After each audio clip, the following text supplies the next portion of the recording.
এর আগের দিন তাহলে আমরা মেটাল নন মেটাল চ্যাপ্টার স্টার্ট করেছি। এর আগের দিন আমরা মেটালের কি কি প্রপার্টি পড়েছি? মেটাল রিঅ্যাকশন উইথ অক্সিজেন মনে হয় শুধু না, কেমিক্যাল প্রপার্টির মধ্যে মেটাল রিঅ্যাক্ট উইথ অক্সিজেন, যেখানে মেটাল অক্সাইড তৈরি হচ্ছিল। আর মেটাল অক্সাইড হচ্ছে বেসিক ইন নেচার। কোন কোন মেটাল অক্সাইড আবার অ্যাম্ফোটেরিক ছিল, অ্যাসিডের মতো হতে পারে, আবার বেসিকের মতনও হতে পারে। এই চ্যাপ্টারটা কিন্তু আমি বলছি, এই চ্যাপ্টারটা বাড়িতে মানে আমি যেদিন পড়াবো ওই দিনই বা ওর পরের দিনই বাড়িতে গিয়ে আরেকবার পড়ে নিবা, তাহলে এই চ্যাপ্টারটা মনে থাকবে না। এটা হিউজ চ্যাপ্টার। এটা মানে শেষ হতে হতে, মেটাল শেষ হতে হতে, চ্যাপ্টার শেষ হতে হতে শুরুর দিকের গুলো একদম ভুলে যাবা। এটা প্রতিদিন পড়তে হবে, মেটাল নন মেটাল চ্যাপ্টারটা পড়তে হবে। আর এর মধ্যে দেখবা কি যে আগের চ্যাপ্টারে কিছু মিল পাওয়া, ডিসপ্লে, যেমন কেমিক্যাল রিঅ্যাকশন যে চ্যাপ্টারটা ছিল, ডিসপ্লেসমেন্ট, ডাবল ডিসপ্লেসমেন্ট, ওগুলোর কিছু মিল পাবা। আর অ্যাসিড বেসেরও অল্প অল্প মিল পাবা, অ্যাসিড বেসের অল্প আছে, যেরকম আজকে আমরা করবো মেটাল রিঅ্যাকশন উইথ অ্যাসিড, ওটার কিছু মিল পাবা। তো আজকে আমরা দেখি metal reaction with water. Metal reaction with water. এবার এর আগের দিন তোমাদেরকে মেটালের রিঅ্যাক্টিভিটি ব্যাপারটা একটু বুঝিয়েছিলাম, যে কোনো কোনো মেটাল হয় হাইলি রিঅ্যাক্টিভ, কোনো কোনো মেটাল হয় মডারেটলি রিঅ্যাক্টিভ, কোনো কোনো মেটাল হয় লেস রিঅ্যাক্টিভ, কোনো কোনো মেটাল হয় আনরিঅ্যাক্টিভ, মানে রিঅ্যাক্ট করেই না। তো সেই সেম জিনিসটা কিন্তু ওয়াটারের মধ্যেও আসবে।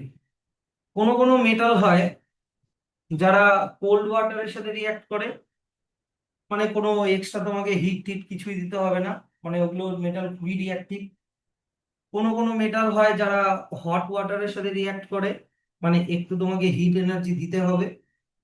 আর কোনো কোনো মেটাল হয় একটু কম রিঅ্যাক্টিভ জন্য, মানে অনেকটাই কম রিঅ্যাক্টিভ জন্য স্টিমের সাথে রিঅ্যাক্ট করাতে হবে। আর কোনো কোনো মেটাল হয় ইভেন স্টিমের সাথেও রিঅ্যাক্ট করে না। এবার যদি তুমি কোল্ড ওয়াটার বা হট ওয়াটার নাও, তুমি কোল্ড ওয়াটার বা হট ওয়াটার যদি নাও, তাহলে metal plus cold or hot water, তাহলে তৈরি হবে মেটাল হাইড্রক্সাইড। তাহলে তৈরি হবে metal hydroxide plus hydrogen gas, মনে রেখো। আর তুমি যদি শুধু স্টিম নাও, মেটালের সাথে যদি স্টিম কে রিঅ্যাক্ট করাও, তাহলে মেটাল হাইড্রক্সাইড না, তৈরি হবে metal oxide plus hydrogen gas. Cold বা হট ওয়াটার নিলে কি মেটাল হাইড্রক্সাইড কিন্তু, আর স্টিম নিলে মেটাল অক্সাইড। হাইড্রক্সাইডের মানে কি OH, কি না? আর অক্সাইড মানে কি ও। বুঝতে পারলা তো? ধরো না আমি বললাম ক্যালসিয়াম, ক্যালসিয়াম প্লাস হট বা কোল্ড ওয়াটার H2O, তাহলে ক্যালসিয়াম হাইড্রোক্সাইড CaOH। এবার ক্যালসিয়ামের ভ্যালেন্সি 2, OH এর ভ্যালেন্সি 1, তাহলে কি হয়ে যাবে CaOH whole 2 plus hydrogen gas, এরকম করে। বা তুমি যদি ম্যাগনেসিয়াম নাও, ম্যাগনেসিয়াম কোল্ড ওয়াটার নাও চাই হট ওয়াটার নাও, তাহলে কি হয়ে যাবে ম্যাগনেসিয়াম হাইড্রোক্সাইড Mg আর OH লিখে দিবা। ম্যাগনেসিয়ামের ভ্যালেন্সি 2, OH এর 1, তাহলে MgOH whole 2 plus hydrogen gas. শুনছো তো? যতই এটা, এগুলোর কোনো মানে কি বলবো ট্রিক্স নাই, এক গদে পড়তে হবে, কিছু করার নেই। আর এই ধরো না, এবার এই ম্যাগনেসিয়াম, এই সেম ম্যাগনেসিয়ামই নিলাম, এই ম্যাগনেসিয়ামটাকে যদি আমি এবার স্টিমের সাথে রিঅ্যাক্ট করাই, স্টিমও তো ওয়াটার, স্টিম, তাহলে ম্যাগনেসিয়াম হাইড্রোক্সাইড হবে না, কি হবে ম্যাগনেসিয়াম অক্সাইড MgO। এবার ম্যাগনেসিয়ামের ভ্যালেন্সিও 2, অক্সিজেনের ভ্যালেন্সি 2, তাহলে কিছুই হলো না, প্লাস H2, এরকম করে। বা মনে করো অ্যালুমিনিয়াম নিলা, অ্যালুমিনিয়াম, অ্যালুমিনিয়ামের সাথে স্টিমকে রিঅ্যাক্ট করালা, স্টিম, তাহলে অ্যালুমিনিয়াম অক্সাইড, এবার অ্যালুমিনিয়ামের ভ্যালেন্সি 3, অক্সিজেনের ভ্যালেন্সি 2, তাহলে এটা এখানে এটা ওখানে, Al2O3 প্লাস তোমাকে দিতে হবে হাইড্রোজেন। এরকম করে মনে রাখতে হবে। আর এর মধ্যে কিছুই কিন্তু নাই, খালি মনে রাখার জিনিস কি, কোল্ড বা হট ওয়াটারের সাথে রিয়াক্ট করালে ম্যাগনেসিয়াম হাইড্রোক্সাইড, আর স্টিমের সাথে রিয়াক্ট করালে তোমার মেটাল অক্সাইড। কিন্তু দুটার ক্ষেত্রেই কি কমন বলো তো, তোমাকে দুটার ক্ষেত্রেই কি কমন, হাইড্রোজেন কিন্তু কমন। তোমাকে হাইড্রোজেন দুটোতেই তৈরি করতে হবে, ব্যাস হয়ে গেল। তাহলে এবার এক্সাম্পল গুলো দেখে নাও।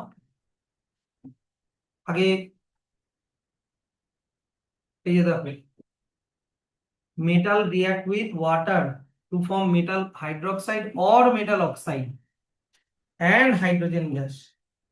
এবার যদি মেটাল এর সাথে ওয়াটার নাও, সেই ওয়াটারটা কোল্ড অর কি বললাম, হট, তাহলে কি হবে, metal hydroxide plus hydrogen gas. আর যদি মেটালের সাথে কি নাও, স্টিম, তাহলে কি হবে, metal oxide plus hydrogen gas. এটাকে মার্ক করে নাও, ঠিক আছে। এবারে এক্সাম্পলে চলে আসি। ধরে নাও পটাশিয়াম নিল, পটাশিয়াম প্লাস কোল্ড ওয়াটার, তাহলে পটাশিয়াম হাইড্রোক্সাইড OH হবে, cold water plus hydrogen gas. আর এখানে এক্সট্রা করে লেখা আছে কিন্তু, মনে রেখো হিট, হিট লেখা আছে, এটা মনে রাখতে হবে কোনগুলোতে। হ্যাঁ, হিটটা না লিখলে মার্কস কাটবে। সবগুলোর ক্ষেত্রে হিট হয় না, তাই আমি ওইখানটাতে হিট লিখিনি। এটা রিঅ্যাক্টিভিটির উপরে ডিপেন্ড করে, কে কতটা রিঅ্যাক্টিভ। ওটা আমি আবার এই যে আগের দিনে যেরকম লাস্টে যেরকম বুঝিয়েছিলাম ওরকম ভাবে বুঝাবো। আবার এইখানে মনে করো সোডিয়াম, না সোডিয়াম, আমি একটা একটা করে দেখিয়ে দিই, কোল্ড ওয়াটার, ওই যে তাহলে কোল্ড ওয়াটার মানে সোডিয়াম হাইড্রোক্সাইড প্লাস হাইড্রোজেন, আর হিট এখানে দিতে হবে। আচ্ছা, তারপরে চলে আসো এক্সট্রা কোয়েশ্চেন গুলোতে, আমি পরে আসবো, হ্যাঁ এক্সট্রা কোয়েশ্চেন গুলোতে আমি পরে আসবো। নেক্সট চলে আসো হচ্ছে ক্যালসিয়াম প্লাস কোল্ড ওয়াটার, তাহলে ওই যে ক্যালসিয়াম হাইড্রোক্সাইড প্লাস হাইড্রোজেন, কিন্তু এখানে আবার হিট লেখেনি। মাইন্ড করো কিন্তু কোথায় হিট লেখা হচ্ছে কোথায় হিট লেখা হচ্ছে না। তারপরে চলে আসো ম্যাগনেসিয়াম, ম্যাগনেসিয়াম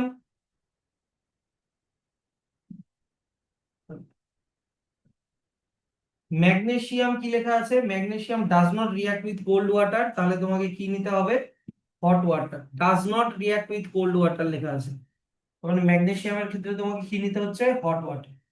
তাহলে এমনি হট ওয়াটার নিলেও হাইড্রোক্সাইডই হবে প্লাস হাইড্রোজেন, কিন্তু কোনো হিট তৈরি হয় না, উল্টা হিট দিতে হচ্ছে তোমাকে, এখানে উল্টা হিট দিতে হচ্ছে।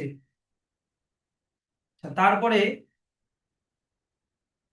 ম্যাগনেসিয়াম কে যদি এবার স্টিমের সাথে রিয়াক্ট করি, দেখো ম্যাগনেসিয়াম দুই জায়গায় আছে, ম্যাগনেসিয়ামকে যদি এবার স্টিমের সাথে রিয়াক্ট করি, তাহলে স্টিম হলে তো ম্যাগনেসিয়াম কি হবে, অক্সাইড প্লাস হাইড্রোজেন গ্যাস।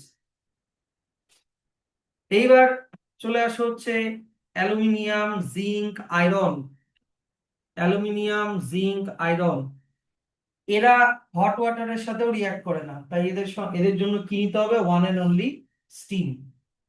তাহলে স্টিমের সাথে রিয়াক্ট করলে তো অক্সাইড হবে, অ্যালুমিনিয়াম অক্সাইড প্লাস হাইড্রোজেন। তারপরে চলে আসো জিঙ্ক, জিঙ্কও যদি নাও তোমাকে স্টিমই নিতে হবে, স্টিম নিতে হবে। আর স্টিম নিলে কি হবে, অক্সাইড প্লাস হাইড্রোজেন। আর তুমি আয়রন নাও, আয়রন নিলেও তোমাকে স্টিমই নিতে হবে, তাহলে এখানে হবে আয়রন 2,3 অক্সাইড বা তোমার আয়রন সালফেট আর হাইড্রোজেন, ঠিক আছে। এইবার আমাকে জিনিসটা বলবা, প্রথমের যে দুটো ছিল তোমার কি, পটাশিয়াম আর এই যে দেখো পটাশিয়াম আর সোডিয়াম, এখানে হিট তৈরি হচ্ছে, কোল্ড ওয়াটার দেওয়া, কোল্ড ওয়াটারের মধ্যে রিয়াক্ট করাতে হিট তৈরি হচ্ছে। তারপরে আসলো কে, ক্যালসিয়াম, ক্যালসিয়ামে কোল্ড ওয়াটার নিয়েছে কিন্তু কোনো হিট তৈরি হচ্ছে না। ম্যাগনেসিয়ামে কোল্ড ওয়াটার না, হট ওয়াটার, মানে উল্টা হিট দিতে হচ্ছে, তারপরে রিয়াকশন হচ্ছে। ম্যাগনেসিয়াম আবার স্টিমের সাথেও রিয়াক্ট করে, তার মানে এখানেও হিট দিতে হচ্ছে। অ্যালুমিনিয়াম এ হট ওয়াটারের সাথে করেই না, কোল্ড তো করবেই না, হটও করে না, এর সাথে স্টিম নিতে হচ্ছে, তার মানে আরো বেশি হিট দিতে হচ্ছে। নেক্সট চলে আসলো হচ্ছে তোমার জিঙ্ক আর আয়রন, তার মানে এগুলোর ক্ষেত্রেও তোমাকে স্টিম নিতে হচ্ছে, মানে তোমাকে আরো বেশি হিট দিতে হচ্ছে। তাহলে এখান থেকে আমি একটা জিনিস বলতে পারি যে পটাশিয়াম আর সোডিয়াম এদের হিট প্রডিউস করছে, তার মানে কি এরা হাইলি রিঅ্যাক্টিভ, কোল্ড ওয়াটারের সাথে রিঅ্যাক্ট করছে। এরা কি কোল্ড ওয়াটারের সাথে রিঅ্যাক্ট করছে, producing producing heat. Sir reactivity series heat produce করে না না, আরো অনেক আছে। যদি ওগুলো বলা হয় হ্যাঁ, তাহলে एग्जांपल দিয়ে দেবে এটা এই দুটো एग्जांपल করে দিবা, ভ্যালেন্সি তো জানাই আছে। না না মানে কোনটা হিট প্রডিউস করছে না প্রডিউস ও আচ্ছা, ওটা বলে দিব, এই রিঅ্যাক্টিভিটি সিরিজটা দিলে বলে দেবো। তারপরে কি আসলো, ক্যালসিয়াম। না, ক্যালসিয়াম কোল্ড ওয়াটারের সাথে করে কিন্তু কোনো হিট প্রডিউস করে না। তারপরে কি আসলো জানো, ক্যালসিয়ামের পরে কি আসলো দেখো তো একটু। হ্যাঁ, ম্যাগনেসিয়াম। ম্যাগনেসিয়াম তোমার কোল্ড ওয়াটারের সাথে করে না, উল্টা হট ওয়াটারের সাথে করে, প্লাস ম্যাগনেসিয়াম স্টিমের সাথে করে, তাই কি না? তার মানে উল্টা এখানে এখানে হিট প্রডিউস হচ্ছে, আর এগুলোতে কোনো হিট প্রডিউস হচ্ছে না, উল্টা তোমাকে হিট দিতে হচ্ছে, মানে হিট দিতে হচ্ছে। ম্যাগনেসিয়ামের পরে কি আসলো তোমার হচ্ছে অ্যালুমিনিয়াম। অ্যালুমিনিয়াম, জিঙ্ক আর আয়রন এগুলো কেউই হট ওয়াটারের সাথে করেই না, শুধুমাত্র কার সাথে করে, স্টিমের সাথে করে। তার মানে এখানে তোমাকে মোর হিট দিতে হচ্ছে, আরো বেশি হিট দিতে হচ্ছে। আর কিছু কিছু মেটাল আছে যেরকম সিলভার, গোল্ড, হ্যাঁ, তারপর হচ্ছে প্ল্যাটিনাম, এগুলো তুমি কোনো কোনো কিছুর সাথেই রিয়াক্ট করে না, না স্টিমের সাথেও করে না, তুমি যতই হিট দাও না কেন। তাহলে আমি একটা রিঅ্যাক্টিভিটি সিরিজ পেলাম এই ওয়াটারের সাথে রিয়াকশনের দিক থেকে, যেখানে আমি বলতে পারি যে পটাশিয়াম আর সোডিয়াম এক্সোথার্মিক রিয়াকশন করে। বলো তো, এক্সোথার্মিক মানে কি? যেখানে হিট প্রডিউস হয়, হ্যাঁ কি না, বা এনার্জি প্রডিউস হয়। আর ক্যালসিয়াম না এক্সোথার্মিক না এন্ডোথার্মিক। ম্যাগনেসিয়াম থেকে তোমার আয়রন পর্যন্ত আমাকে কি বলতে হবে, এন্ডোথার্মিক। তার মানে এখানে হিট অ্যাবজর্ব হয়, তাই কি না, এখানে হিট অ্যাবজর্ব হয়, আর এরা তো কিছুই করে না, শুধু শুধু ওই দুটোই এক্সোথার্মিক। ক্যালসিয়াম নাথিং, না, নাইদার এক্সোথার্মিক নর এন্ডোথার্মিক। কিছু হবে না, ওটা এমনি মানে যেইটুকুনি হিট প্রডিউস হবে ওটা রিয়াকশনের কাজে লেগে যাবে, তোমার ওয়াটারের সাথে রিয়াকশনের কাজে লেগে যাবে। এইটুকুনি বুঝতে পারলা তো? তাহলে এখান থেকেও কিন্তু একটা রিঅ্যাক্টিভিটি সিরিজ তৈরি করা যাচ্ছে।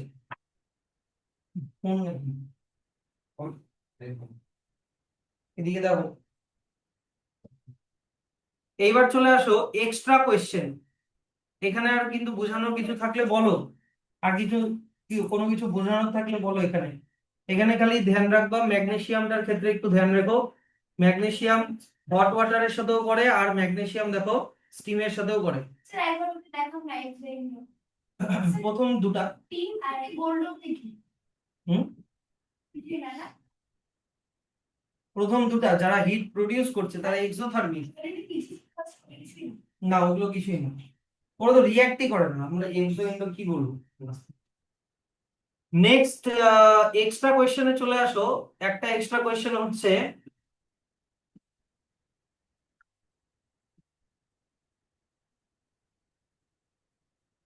এই যে এখান থেকে একটা এক্সট্রা কোয়েশ্চেন মার্ক করো, এই যে সোডিয়ামের পরে বা ক্যালসিয়ামের উপরে, যে when we put a piece of sodium in cold water, why the reaction makes hissing sound and causing little explosion? এই কোয়েশ্চেনটা আসে কিন্তু, কারণ সোডিয়াম হচ্ছে হাইলি রিঅ্যাক্টিভ মেটাল, তো ওয়াটারের সাথে রিঅ্যাক্ট করে কি, এটা কি ধরনের রিঅ্যাকশন বললাম, এক্সোথার্মিক বললাম, তাই না? ক্যালসিয়াম খোঁজো, ক্যালসিয়ামের উপরের প্যারাগ্রাফেই আছে, 3 নাম্বার যে এটা আছে তার উপরেই আছে দেখো। হ্যাঁ, এটা মানে গোটাটা লিখতে হবে না, পড়ে নিয়ে ছোট করে লিখবা। কারণ এটা হচ্ছে একটা হাইলি এক্সোথার্মিক রিয়াকশন, এখানে না হলে কোথাও লিখে রাখো এক্সোথার্মিক। এক্সোথার্মিক কিন্তু যদি বড় সোডিয়াম তাহলে তো অনেক বেশি এক্সপ্লোশন হবে, বড় এক্সপ্লোশন হবে। হলো, এই তো লেখা আছে, এইখান থেকে লেখা আছে, the reaction of sodium metal with water is highly exothermic heat producing. এটাকেও একটা ব্র্যাকেট করে দাও। এগুলা এক্সট্রা কোয়েশ্চেন, কিন্তু মেইন ফান্ডামেন্টালটা যেটা ছিল ওটা বলে দিয়েছি, এক্সট্রা কোয়েশ্চেন এগুলো। সোডিয়াম পটাশিয়ামের ওখানেও আছে মনে হয়, দাঁড়াও তো, হ্যাঁ এখানেও ব্র্যাকেট করো। এই যে সোডিয়ামের উপরের প্যারাগ্রাফটা, the reaction of potassium metal with water is highly exothermic, তাহলে ক্যাচেস ফায়ার ইজ ইমিডিয়েটলি, এটাকে একটা ব্র্যাকেট করে দাও।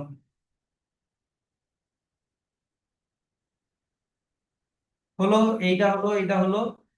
নেক্সট এক্সট্রা কোয়েশ্চেন, ক্যালসিয়ামকে যখন ক্যালসিয়ামকে যখন জলের মধ্যে দেওয়া হয়, এই যে এটা, ক্যালসিয়ামকে যখন জলের মধ্যে দেওয়া হয় তখন ক্যালসিয়ামটা জলের মধ্যে ভেসে ওঠে কেন, ফ্লোট, এই যে ফ্লোটিং ইন ওয়াটার, হোয়াই? কারণ এই যে দেখো এই ছবিটা দেখবা, ক্যালসিয়াম গুলো দিয়েছে নিচের দিকে, এখানে অত ভালো বোঝা যাচ্ছে না, কিন্তু একটু পরে এই ক্যালসিয়ামের টুকরো গুলো ওপরের দিকে এরকম ফ্লোট করবে, ওপরের দিকে এরকম ফ্লোট করবে। এবার তার কারণ কি, দেখো এখানে কোন গ্যাস প্রডিউস হচ্ছে বলো, হাইড্রোজেন গ্যাস। এবার এই হাইড্রোজেন গ্যাস গুলো ক্যালসিয়ামের টুকরোর সাথে লেগে যায়, বুঝলা? আর এই গ্যাস বাবল গুলো লেগে যাওয়ার জন্য ক্যালসিয়ামটা ফ্লোট করে ওঠে। বলো তো, এর মধ্যে কোনো কোয়েশ্চেন? হাইড্রোজেনের বাবলস গুলো, এই যে the bubbles of hydrogen gas formed during the reaction stick to its surface. The reaction of calcium metal with water is less violent, so calcium is less reactive than sodium, মানে মোট মোট কথা এখানে কোনো hit produce হয় না, তাই এটা আগের দুটোর থেকে কম রিঅ্যাক্টিভ। কি বুঝতে পারলো তো, এখানে কোনো হিট প্রডিউস হয় না তাই। নেক্সট এক্সট্রা কোয়েশ্চেন, তোমার ক্যালসিয়ামের মতো ম্যাগনেসিয়ামও ভেসে ওঠে, একই কারণ। ক্যালসিয়ামের মতো ম্যাগনেসিয়ামও ভেসে ওঠে, এই যে float, flow starts floating in water, এটাকেও একটা ব্র্যাকেট করে দাও। হয়ে গেল।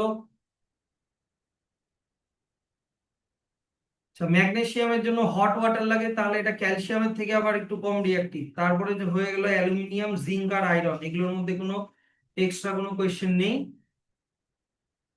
এখানে যে লেখা আছে calcium reacts cold water, magnesium reacts only hot water. Hot water, yes, কি রিজন আছে?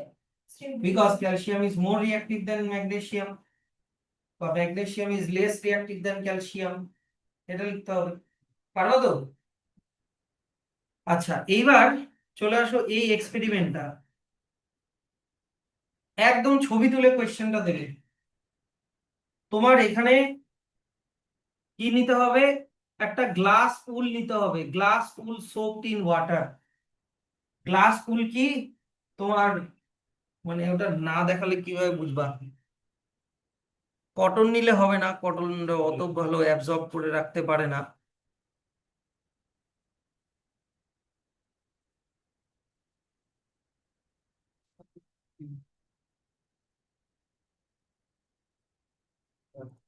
ওই, আমাকে ডিস্টার্ব করবো না তো, কথা বলা বন্ধ করো।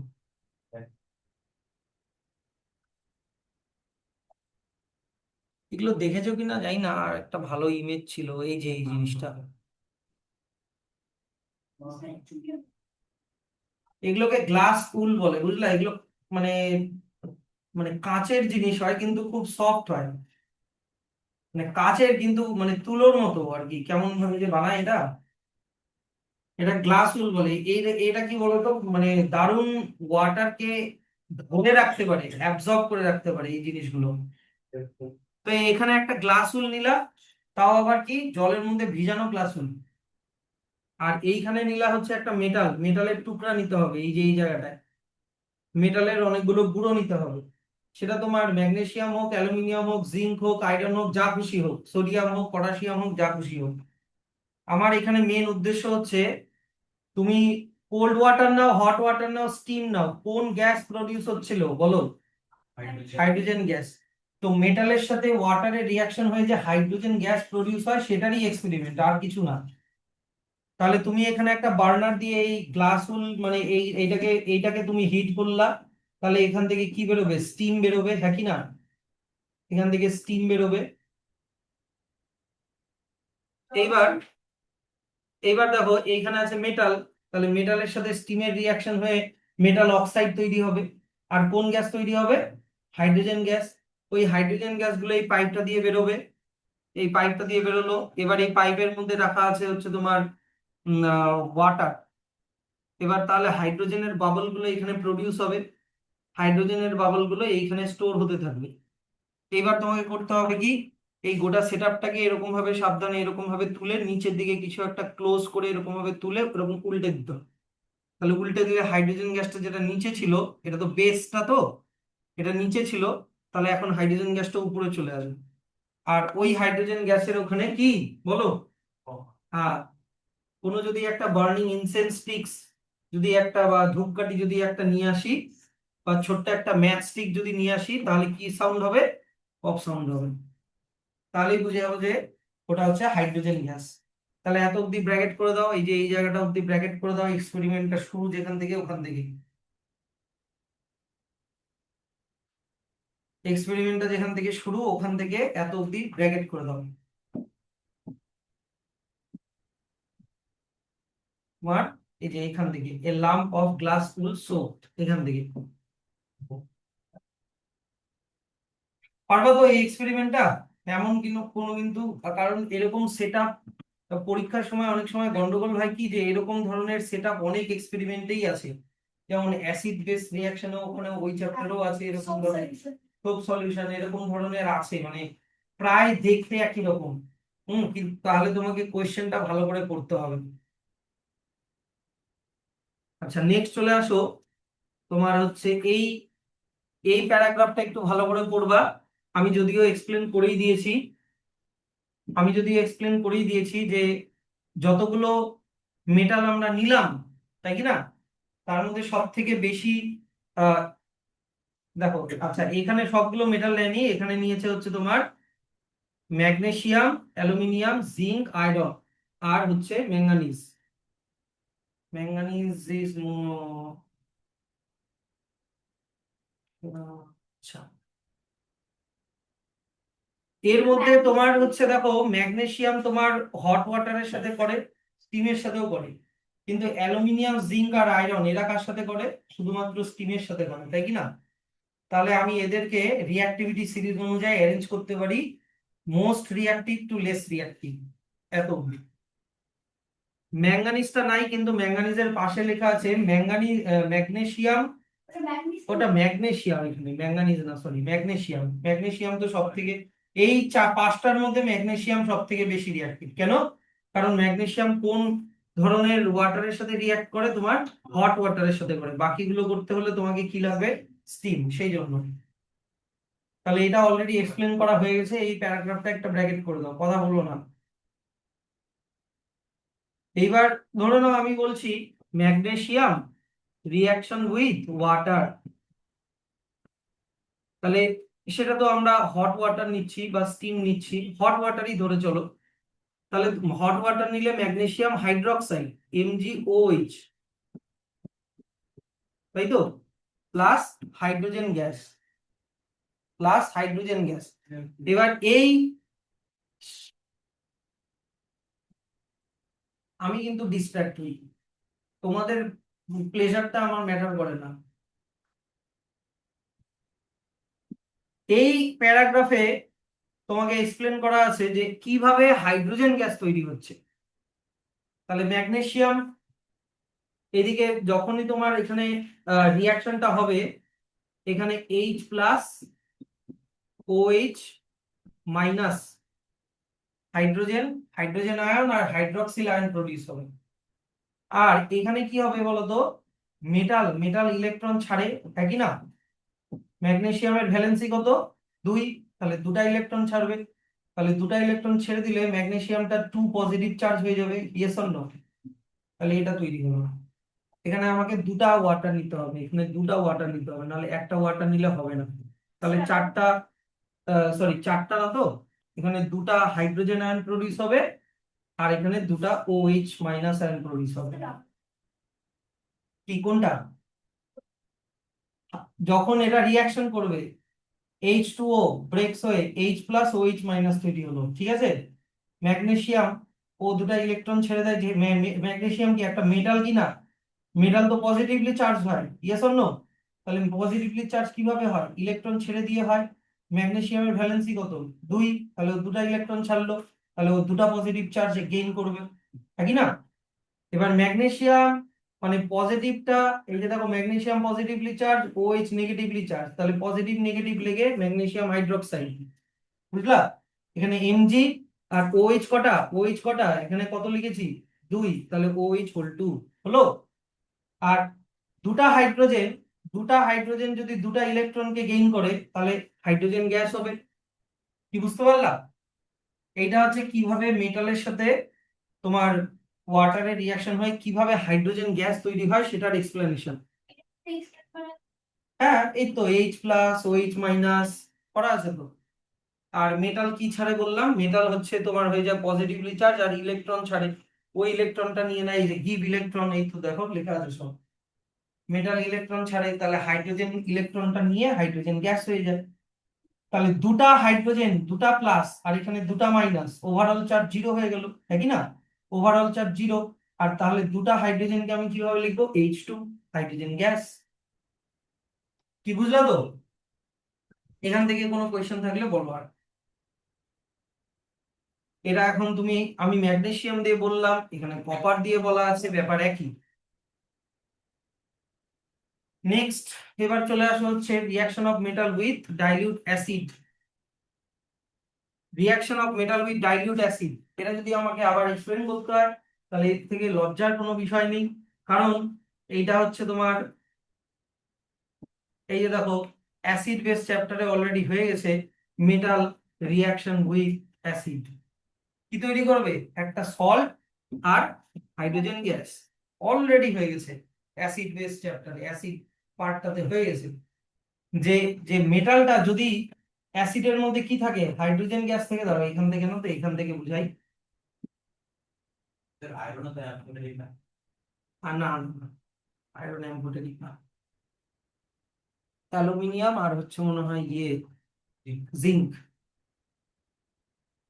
যদি এখানে আমি একটা মেটাল নিই, ধরে নাও সোডিয়াম, এবার এখানে একটা অ্যাসিড নিলাম হাইড্রোক্লোরিক অ্যাসিড, এবার এই হাইড্রোক্লোরিক অ্যাসিডের মধ্যে, অ্যাসিডের মধ্যে কি থাকে? হাইড্রোজেন আয়ন থাকে, হ্যাঁ কি না? তাহলে যদি মেটালটা হাইড্রোজেনের থেকে বেশি রিঅ্যাক্টিভ হয় তাহলে মেটালটা হাইড্রোজেনকে সরিয়ে দেবে। এগুলো আগেই বোঝানো হয়েছে ডিসপ্লেসমেন্ট রিঅ্যাকশন। তাহলে হাইড্রোজেনটা হয়ে গেল হাইড্রোজেন গ্যাস। হ্যাঁ, হ্যাঁ বলো বলো। তাহলে সোডিয়ামটা লেগে গেল, সোডিয়ামটা চলে আসলো হাইড্রোজেনের জায়গায়, তাহলে Na আর Cl একসাথে হয়ে গেলো NaCl, এই তো সল্ট আর হাইড্রোজেন গ্যাস। এগুলো আমাদের আগে হয়ে গেছে। ম্যাগনেসিয়াম, ম্যাগনেসিয়াম ও হাইড্রোজেনের জায়গায় চলে আসবে, তাহলে Mg আর Cl একসাথে হয়ে যাবে, ভ্যালেন্সি দিয়ে ঠিক করে নিতে হবে MgCl2, আর হাইড্রোজেনটাকে তোমাকে এখানে তৈরি করে দিতে হবে, ডিসপ্লেস হয়ে গেল। সব এগুলো হয়ে গেছে। অ্যালুমিনিয়াম, অ্যালুমিনিয়াম ও হাইড্রোজেনকে সরিয়ে দেবে, ক্লোরিনের সাথে লেগে গেল, অ্যালুমিনিয়ামের ভ্যালেন্সি 3, ক্লোরিনের ভ্যালেন্সি 1, তাহলে এখানে 3 চলে গেল, 1 এখানে আসলো, AlCl3, আর হাইড্রোজেনটা ডিসপ্লেস করে দিতে হবে, হয়ে গেল। সেরকমই জিঙ্ক, তারপরে কি আছে? আয়রন, তারপরে কি আছে? কপার, সব। আর এগুলো সবগুলো কোন অ্যাসিড দিয়ে রিঅ্যাকশন করিয়েছে বলতো? HCl দিয়ে রিঅ্যাকশন করিয়েছে। এবার HCl এর বদলে যদি তোমাকে H2SO4 দেয় তাহলে সেগুলোও সব দেওয়া আছে, ব্যাপারে কি?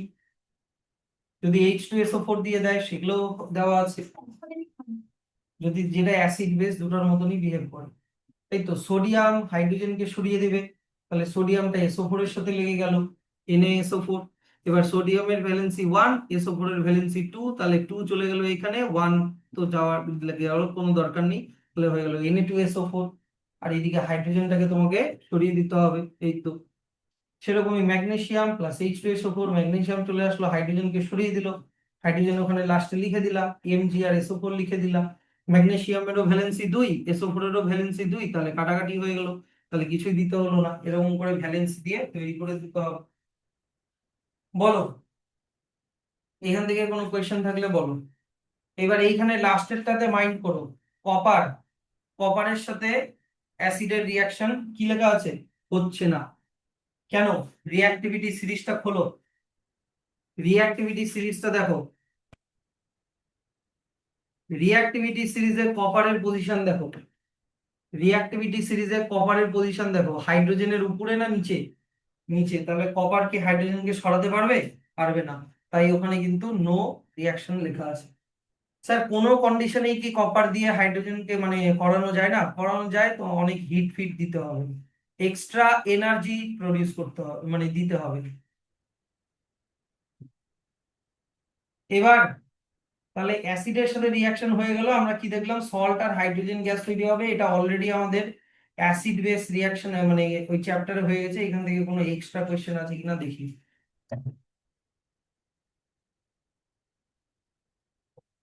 এটা এমনি মার্ক করে রাখো, metal react with acid, dilute acid, metallic salt আর হাইড্রোজেন গ্যাস।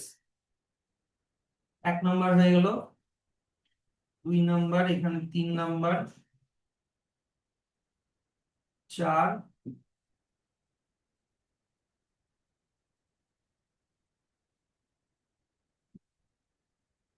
তারপর হচ্ছে আয়রন, তারপর হচ্ছে কপার।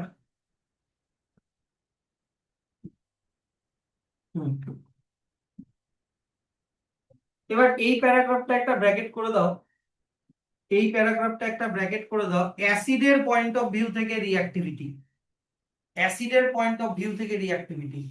আমরা যদি magnesium, aluminium, zinc, iron, copper এই 5টা মেটাল দিয়ে যদি অ্যাসিডের সাথে রিঅ্যাক্ট করি, তাহলে দেখা যাবে কি ম্যাগনেসিয়াম সব থেকে ভিগোরাসলি রিঅ্যাক্ট করছে, তারপরে অ্যালুমিনিয়াম, তারপরে জিঙ্ক, তারপরে আয়রন, আর লাস্টে এখানে কি লেখা আছে, কপার ডাজ নট রিঅ্যাক্ট। তাহলে এটার বেসিসে আমরা রিঅ্যাক্টিভিটিটা বানাতে পারি, সবার আগে ম্যাগনেসিয়াম, তারপরে অ্যালুমিনিয়াম, তারপরে জিঙ্ক, তারপরে আয়রন, আর লাস্টে তুমি দিয়ে দিতে পারো কি, কপার। এইবার দেখো, এরকম ধরনের কোয়েশ্চেন দিতে পারে, এই যে এরকম ধরনের, এরকম ধরনের কোয়েশ্চেন দিতে পারে।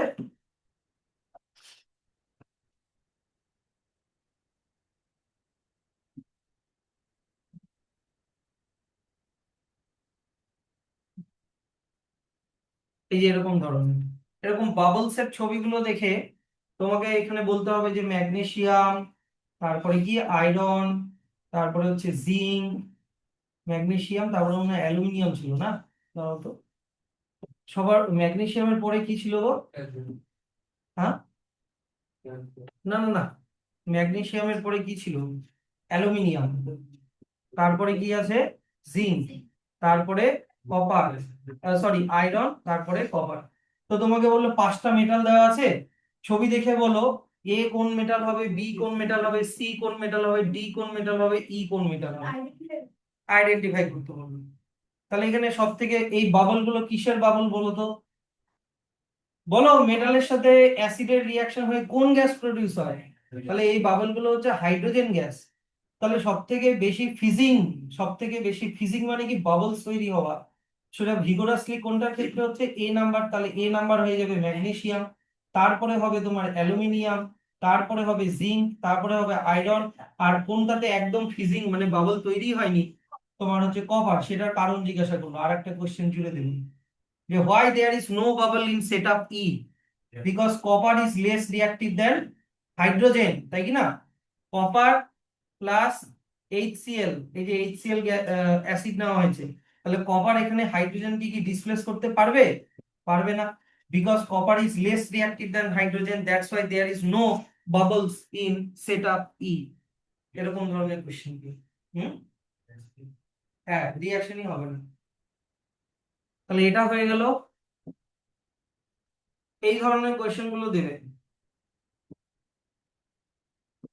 আমাকে ছেলেমেলে কোয়েশ্চেন জিজ্ঞাসা করে, স্যার বই তো পড়ি, বই থেকে তো কোনো কোয়েশ্চেনই আসে না। আরে ভাই, তোমাদের সিবিএসসি তো, তোমরা তো দারুণ মানে বোর্ডে পড়ো তো, তো তোমাদের বইয়ের থেকে কোয়েশ্চেন কম, মানে তোমরা মুখস্থ করে কতটা করছো সেটা না, তোমরা বুঝে কতটা করছো তার উপরে বেস করে কোয়েশ্চেন হবে।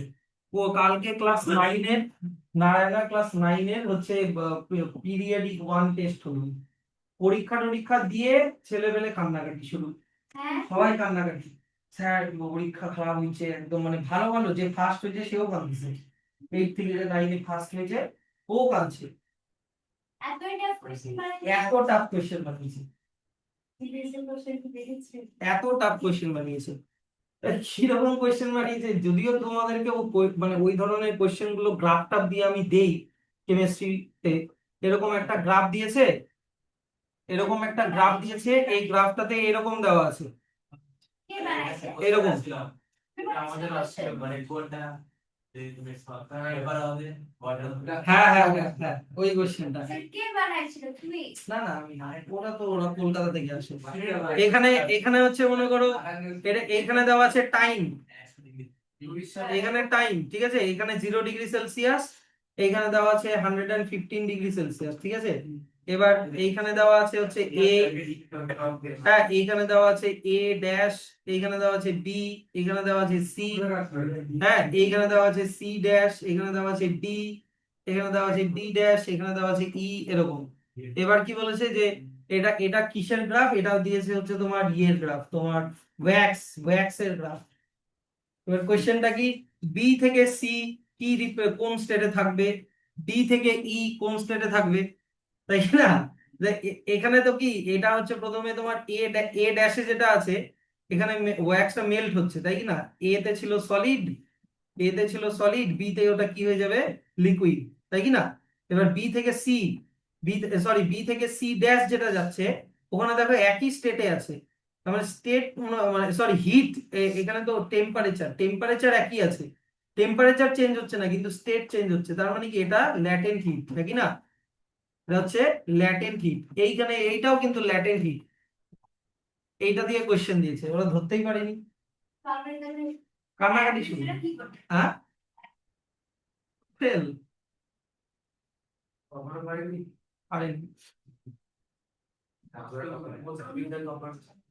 আর ওদের টাওয়ারটা বেশ ভালো, দিশা পাল খুব ভালো, এর আগের বার 96% পেয়েছিল।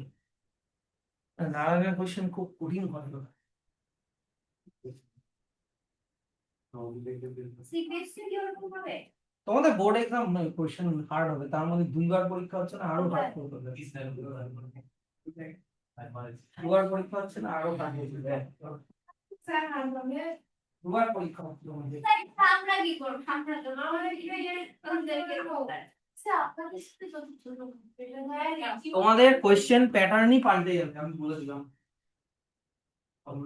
Question pattern in the sense, আগে মানে স্যার তাহলে প্রিভিয়াস ইয়ারের কোশ্চেন সলভ করলে হবে না, না না, ওগুলো কোশ্চেনই আসবে ঘুরিয়ে ফিরিয়ে, কিন্তু ওই যে দেখো না যে মানে আহ, মানে কম্প্রিহেন্সিভ সিবিকিউ বেস কোশ্চেন গুলো, ওটা যদি মনে করো 50% বা 40% থাকতো, এখন ওগুলোর দিকে ভয় গেছে। ডাইরেক্ট কোশ্চেন দিবেই না ওগুলো। হ্যাঁ কেস বেস না, কম্প্রিহেন্স বেস। তাহলে স্যার আবার আমাদেরকে এক্সাম দিতে কি করে এটা খারাপ সবাই গেছে তোমাদেরকে আমি এক্সামের রুলগুলো বলে দিই।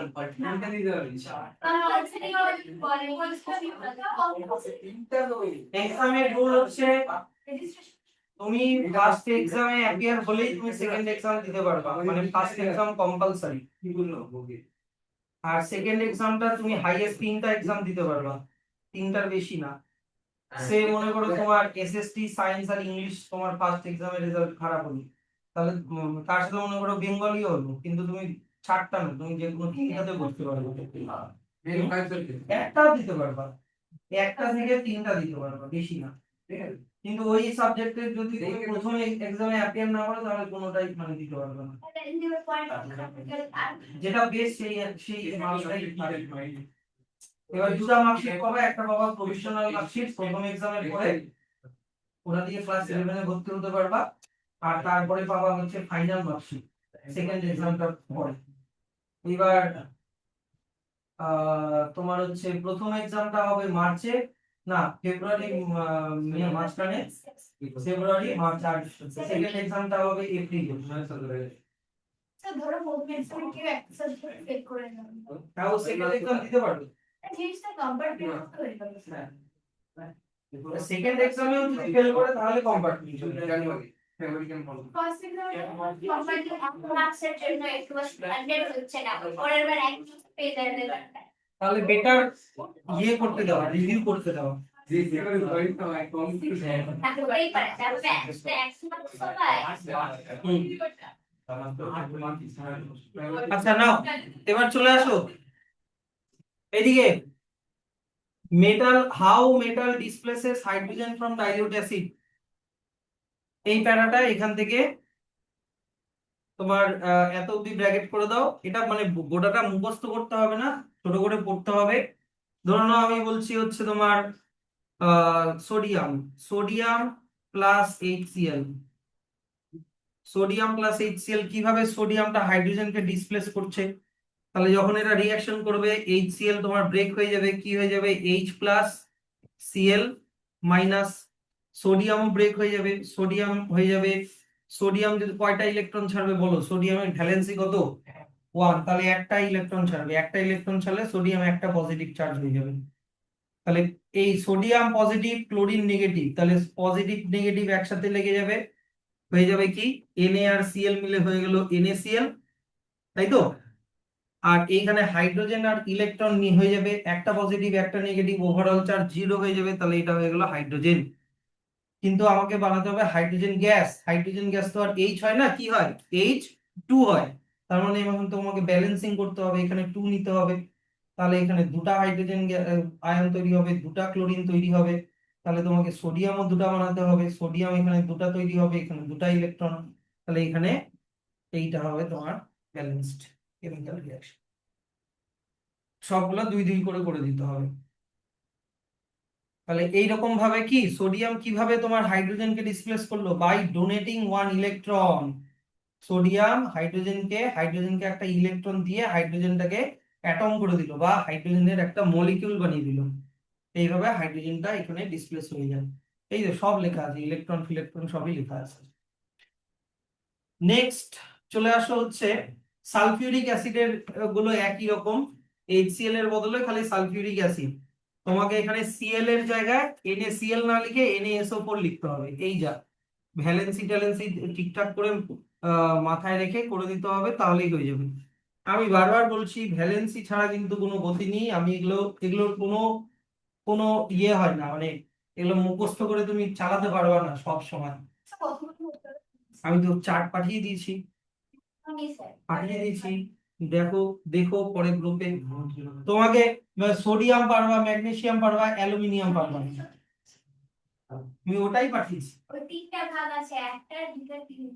না, ওখানে তোমার SO4 এরও ভ্যালেন্সি আছে, OH এরও ভ্যালেন্সি আছে, NO3 এরও ভ্যালেন্সি আছে, সবগুলোর ভ্যালেন্সি, রেডিক্যালস এরও ভ্যালেন্সি আমি দিয়ে দিয়েছি +9 এ তিনটে যেগুলো। পার্ট আছে। হ্যাঁ,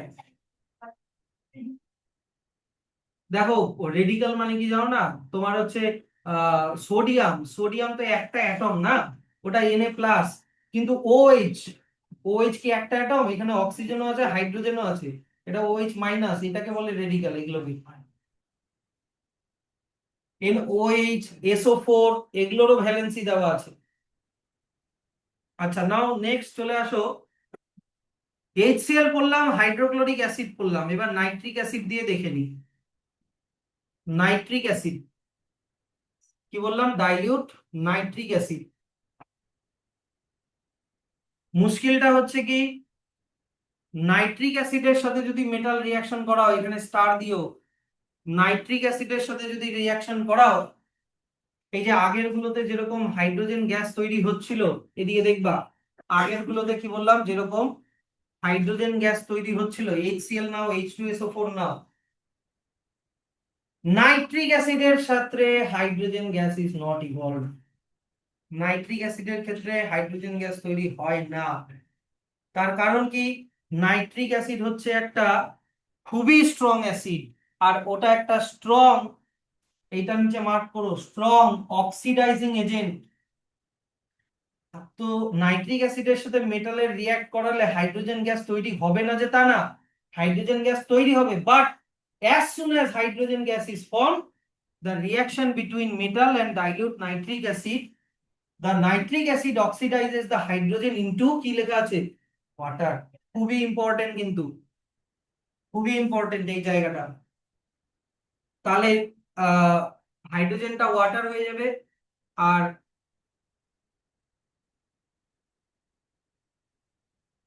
when nitric acid oxidizes hydrogen to water, তারপরে নাইট্রিক অ্যাসিডটা কি হবে, নাইট্রিক অ্যাসিডটা নাইট্রোজেনের যে কোনো অক্সাইডে কনভার্ট হতে পারে, dinitrogen monoxide N2O, nitrogen monoxide NO, or nitrogen dioxide NO2। এখান থেকে এত অব্দি একটা ব্র্যাকেট করে দাও। জিনিসটা না বুঝতে পারলে এরকম হবে জিনিসটা, আমি বলে দিচ্ছি। দেখো, ধরে নাও তুমি নিলা ম্যাগনেসিয়াম, ঠিক আছে, দেখো এইখানে বুঝাই, magnesium plus nitric acid HNO3, তাহলে ম্যাগনেসিয়ামটা হাইড্রোজেনের জায়গায় চলে আসবে, ইয়েস অর নো? তাহলে হয়ে যাবে MgNO3, ম্যাগনেসিয়ামের ভ্যালেন্সি 2, NO3 এর 1, তাহলে MgNO3 হোল 2। এইবার হিসাব মতো হাইড্রোজেন গ্যাস তৈরি হওয়ার কথা, একই না? কিন্তু NO3 এত স্ট্রং অক্সিডাইজিং এজেন্ট, এত স্ট্রং অক্সিডাইজিং এজেন্ট, যে এর সঙ্গে সঙ্গে হাইড্রোজেনকে অক্সিজেন দিয়ে কি বানিয়ে দেবে, H2, কি বলতো, H2O বানিয়ে দেবে, সঙ্গে সঙ্গে H2O বানিয়ে দেবে। তাহলে এখান থেকে হাইড্রোজেন সরে গেল, বুঝলা?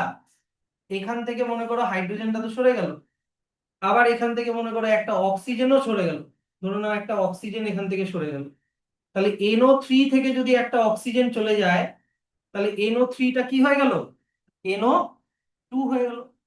বুঝলা কথাটা? ওটা রিয়াকশনটা হচ্ছে এটা, যে যখনই মেটালের সাথে নাইট্রিক অ্যাসিডের স্ট্রং, মানে নাইট্রিক অ্যাসিড, মানে ডাইলিউট নাইট্রিক অ্যাসিড নিলেও এই ঘটনাটা ঘটবে, যে ওটা একটা মেটালিক সল্ট বানাবে, ঠিক আছে, হাইড্রোজেনও বানাবে, তাও ঠিক আছে, কিন্তু সঙ্গে সঙ্গে নাইট্রিক অ্যাসিড কি করবে, একটা অক্সিজেন দিয়ে ওয়াটারটাকে, এই হাইড্রোজেনটাকে অক্সিডাইজ করে ওয়াটার বানিয়ে দেবে। NO3 তো তিনটা হয়ে গেল তো। হ্যাঁ, NO3 তো তিনটা হয়ে গেল তো। NO3 তিনটা হয়ে গেল, ব্যালেন্সিং করতে হবে আবার। ব্যালেন্সিং করতে হবে, এটা আবার ব্যালেন্সিং করতে হবে, ঠিক আছে। আর NO3 যদি একটা অক্সিজেন ওকে দিয়ে দেয়, তাহলে NO3টা কি হয়ে যাবে, NO2। এটা অনেক সময় হতে পারে, এখন ডিপেন্ড করছে কটা অক্সিজেন দিচ্ছে, তোমার একটা অক্সিজেন দিচ্ছে না দুটো অক্সিজেন দিচ্ছে, যদি একটা অক্সিজেন দেয় তাহলে NO2 হবে, যদি দুটো অক্সিজেন দেয় তাহলে NO হবে, বুঝতে পারলা? আবার এটাও হতে পারে, N2O হতে পারে, এটাও হতে পারে, dinitrogen oxide, nitrogen monoxide, nitrogen dioxide, তিনটাই হতে পারে, মানে নাইট্রোজেনের যে কোনো অক্সাইডে কনভার্ট হতে পারে। এবার ওটা ডিপেন্ড করে কোন মেটাল নেওয়া হচ্ছে, তারপরে কত ডাইলিউট নেওয়া হচ্ছে, তার উপরে ডিপেন্ড করে কোন নাইট্রোজেনের অক্সাইড তৈরি হবে। তাহলে স্যার কি উপায়, কি উপায় কি, আমি ডাইলিউট, অ্যাসিড, নাইট্রিক অ্যাসিড না নিয়ে আমাকে নিতে হবে কি বলতো, ভেরি ডাইলিউট নাইট্রিক অ্যাসিড। ম্যাগনেসিয়ামের বদলে কম্পাউন্ড হয়। হ্যাঁ, আমি তো ম্যাগনেসিয়াম এমনি অ্যাজ ফর এক্সাম্পল বলছি, তোমাকে নিতে হবে কি বলতো, যদি হাইড্রোজেন গ্যাসই বানাতে হয়, তোমাকে নিতে হবে কি, ভেরি ডাইলিউট নাইট্রিক অ্যাসিড। আর তাও আবার কি সব মেটাল দিয়ে হবে না, ম্যাগনেসিয়াম আর ম্যাঙ্গানিজ এই দুটাই মনে হয় আছে এক্সাম্পলে, ভেরি ডাইলিউট, হ্যাঁ ম্যাগনেসিয়াম আর ম্যাঙ্গানিজ এই দুটাই আছে। তোমাকে নাইট্রিক অ্যাসিড দিয়ে যদি সেম রিয়াকশন করাতে হয়, তাহলে তোমাকে কি নিতে হবে, এই যে দেখো লেখা আছে ভেরি ডাইলিউট নাইট্রিক অ্যাসিড নিতে হবে। তাহলে এই একটা এখানে আর একটা এখানে, আর দুটাই মেটাল দেওয়া আছে, ম্যাগনেসিয়াম আর ম্যাঙ্গানিজ। এগুলা হচ্ছে তোমার এক্সট্রা, যে নর্মাল যেগুলো হচ্ছে তোমার ঘটনা, তার থেকে আলাদা ব্যাপার।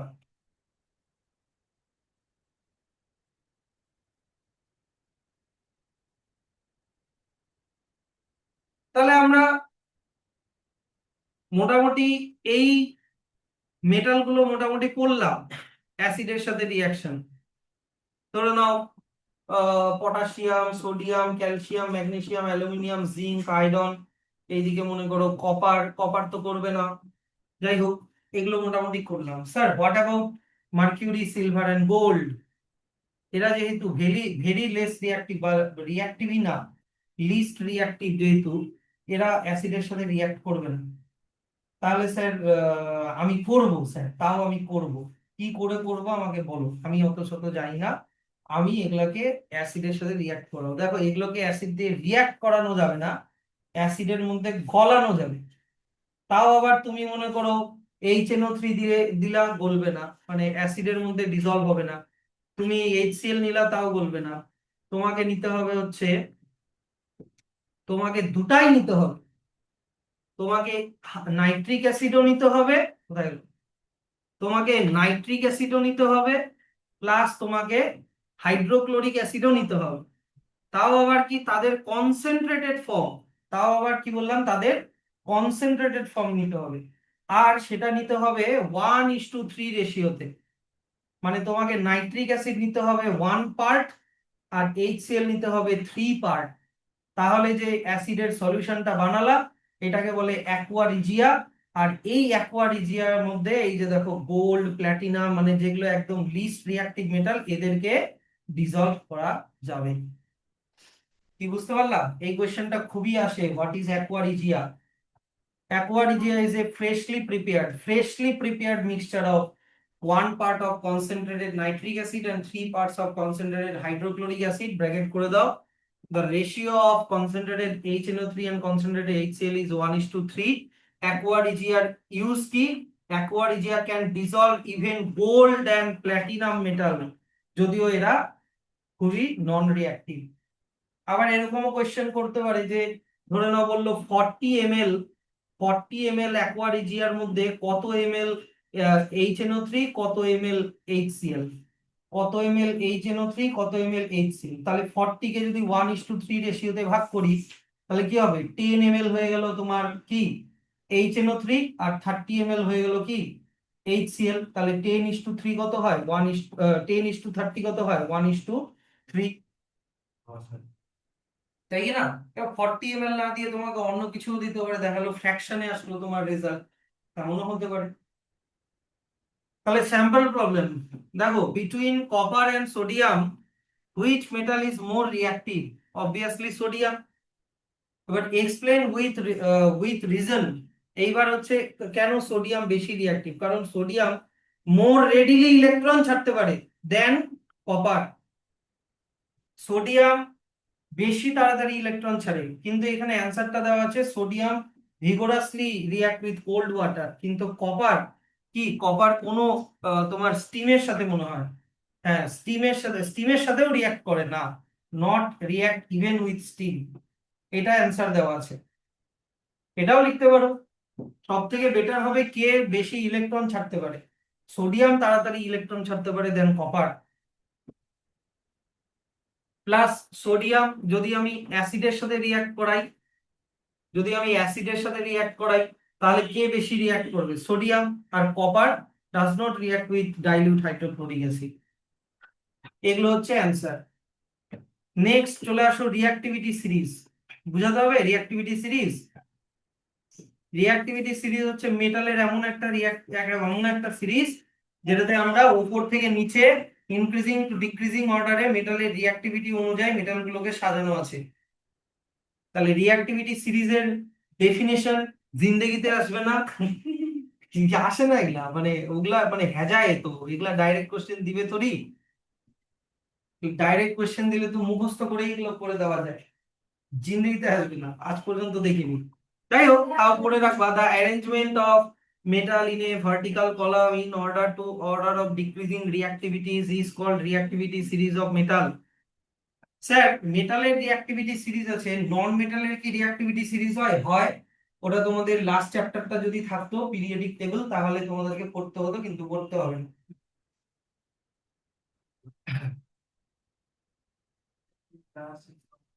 তাহলে রিঅ্যাক্টিভিটি সিরিজ যখন আমি মেটালের এক্সট্রাকশন করাবো, এখানে যেন কি লেখা ছিল, এখানে আমার দাঁড়াও,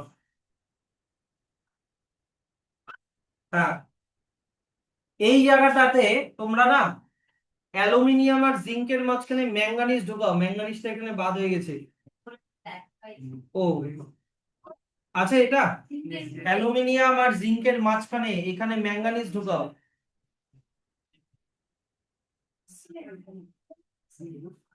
এইটা এই রিঅ্যাক্টিভিটি সিরিজটা না আমি ফার্স্ট চ্যাপ্টারে বুঝিয়েছি, ডিসপ্লেসমেন্ট ডাবল ডিসপ্লেসমেন্টে এটা বুঝিয়েছি। আমি বলেছি এটা আগে থেকেই মুখস্থ রাখতে। স্যার এবার কোশ্চেনটা হচ্ছে মেটালের রিঅ্যাক্টিভিটি সিরিজে এই হারামজাদা নন মেটালটা কি করছে? হাইড্রোজেন কি করছে? হাইড্রোজেন তো নন মেটাল, স্যার ওই হাইড্রোজেনটা মেটালের মতো কাজ করে তাই মেটালের মতো বিহেভ করে। যেমন মেটাল ইলেকট্রন ছাড়ে, হাইড্রোজেনের অ্যাটমিক নাম্বার কত? 1, তার মানে ওর কে শেলে একটা ইলেকট্রন, হ্যাঁ কি না? এবার আমরা কি শিখেছি, একটা দুটা বা তিনটা ইলেকট্রন থাকলে কি ইলেকট্রন কি করে দেয়? ছেড়ে দেয়। তো হাইড্রোজেনের যেহেতু একটা ইলেকট্রন, তো ও একটা ইলেকট্রন ছেড়ে দিয়ে হাইড্রোজেনটা কি পজিটিভলি চার্জ হয়ে যায় মেটালের মতো। তাই এটা একমাত্র এক্সেপশন যে হাইড্রোজেন নন মেটাল হওয়া সত্ত্বেও ওকে মেটালের রিঅ্যাক্টিভিটি সিরিজে রাখা হয়েছে, because it behaves like metal. Sir তোমার সুবর্ণ বিকল্পটা হারামজাদা তার চোখে লিখে দিই নাও কিছু এক্সট্রা জিনিস ব্র্যাকেট করে দাও, এখান থেকে একটা ব্র্যাকেট করো, since the metal placed at the bottom of the reactivity series, এগুলো হচ্ছে less reactive, so they are usually found in free state. কোথায় লিখি? এটা যদিও তোমাদেরকে মেটালের এক্সট্রাকশনে পড়তেই হবে, মেটালের এক্সট্রাকশনে এই ঘটনাটা তোমাদেরকে পড়তেই হবে। আমি বলছি কি, এইদিকে দেখো, ধরে নাও আমি যদি কম্পেয়ার করি সোডিয়ামের সাথে গোল্ডকে, ভালো করে মন দিয়ে শুনবা, সোডিয়ামের সাথে আমি গোল্ডকে যদি কম্পেয়ার করি, সোডিয়াম এত রিঅ্যাক্টিভ যে ও একা একা থাকতেই পারে না। তুমি নেচারে এনএ বলে কিছু পাবা না, তুমি হয়তো NaCl পাবা, সোডিয়াম ক্লোরাইড, লবণ সমুদ্রের জলে। কিন্তু গোল্ড, গোল্ড খুবই কম রিঅ্যাক্টিভ, কারোর সাথে রিঅ্যাক্ট কত করে না, সেই জন্য তুমি পিওর গোল্ড নেচারে পেতে পারো। ফ্রি স্টেট, ফ্রি স্টেট মানে কি পিওর ফর্ম। কি কথাটা বুঝতে পারলা? তাই এই জিনিসগুলো মনে রেখো যে সিন্স, এইদিকে কথা না, since metals placed at the bottom, এরা যেহেতু খুব লেস রিঅ্যাক্টিভ, তাই এদেরকে ফ্রি স্টেট বা নেটিভ স্টেটও পাওয়া যায়, এটা মনে রেখো। এটা এই পার্টে মুখস্থ না রাখলেও মেটালের এক্সট্রাকশন যখন আমরা করব তখন এটা মুখস্থ করতেই হবে। আচ্ছা, আর হাইড্রোজেনকে কেন প্লেস করা হয়েছে, যে যদিও এটা নন মেটাল তবুও কি হাইড্রোজেন হচ্ছে পজিটিভলি চার্জড হয় মেটালের মতো, সেই জন্য এই যে ইলেকট্রন ছেড়ে দিয়ে লুজ ইলেকট্রন। নেক্সট চলে আসো, why some metals are more reactive আর other are less reactive? কি অ্যান্সার হবে? Electron, electron. যে মেটাল গুলো বেশি মোর রেডিলি ইলেকট্রন ছাড়তে পারে, তারা বেশি রেডিলি মানে মানে কি বলবো, মানে ওদের কাছে প্রচুর ফ্রি ইলেকট্রন আছে, ওরা রিঅ্যাক্ট করার সময় ইলেকট্রন ছেড়ে দিয়ে পজিটিভলি চার্জ হয়ে ওটাকে অক্সিডাইজ করে দিল, সরি রিডিউস করে দিল, ইলেকট্রন দিয়ে দেওয়াকে তো রিডিউস করে দেওয়া হবে। সো এই যে দেখো, when a metal reacts they lose electron। এবার কি বললাম, এই যে যে মেটাল গুলো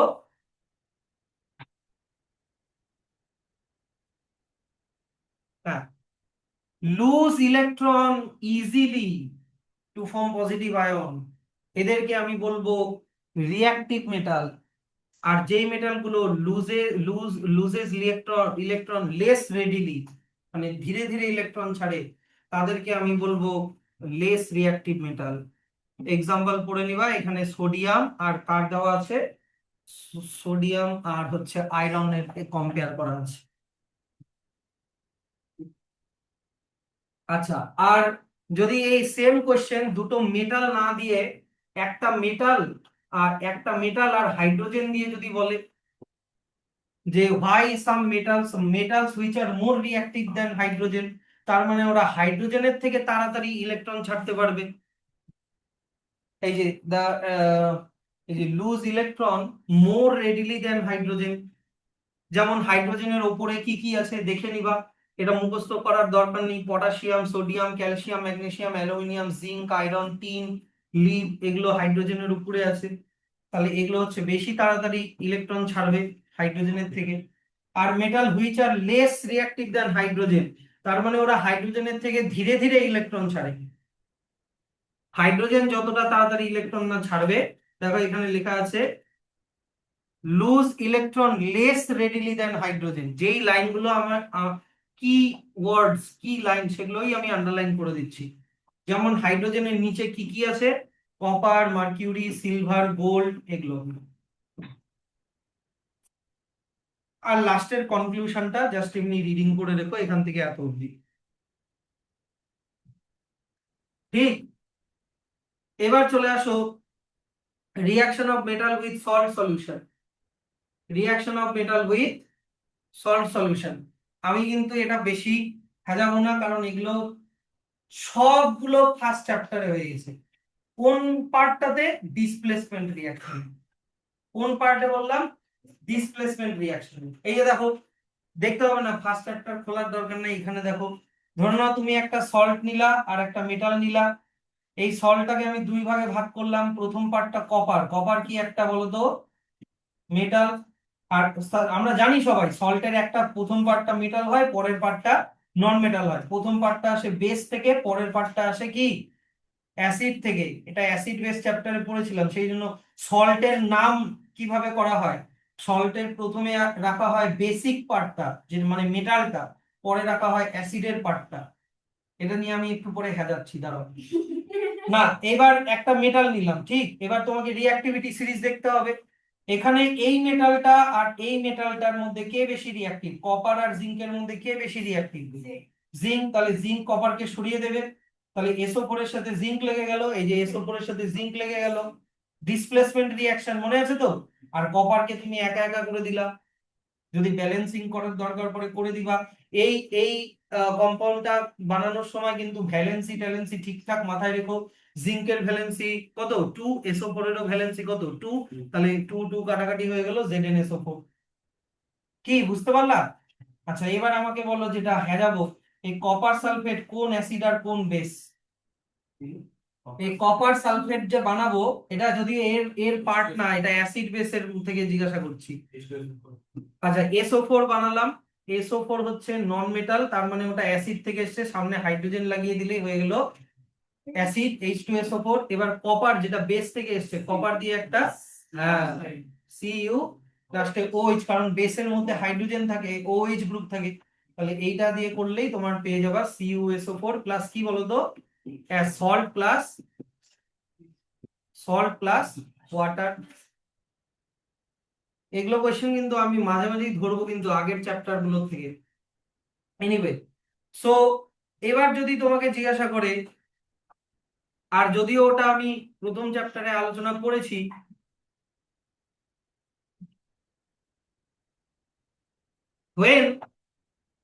when a beaker, ঠিক আছে, filled with zinc sulfate solution and copper is kept in this solution, what will happen?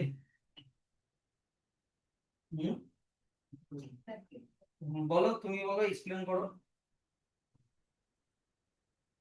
Zinc সালফেটের মধ্যে কপার দিলে কি হবে? জিঙ্ক সালফেটের মধ্যে কপার দিলে কি কিছু হবে? উল্টা কি হবে? উল্টা রিঅ্যাকশন কি হবে? কেন হবে না? কারণ কপার জিঙ্ককে কি সরাতে পারবে?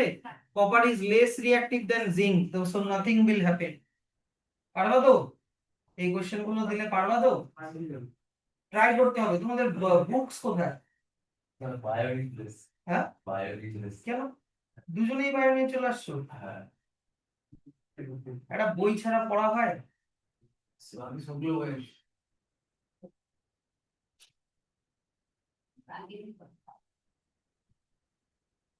সেম। তাহলে এগুলো কোশ্চেনের কিন্তু রিভার্সটা দিতে পারে, যে why the reverse chemical reaction is not possible. তোমাকে বলতে হবে because copper is less reactive than zinc. এগুলো প্রত্যেকটার মধ্যে কিন্তু এই এক্সপ্লেনেশন গুলো পরের দিকে আছে। এই যে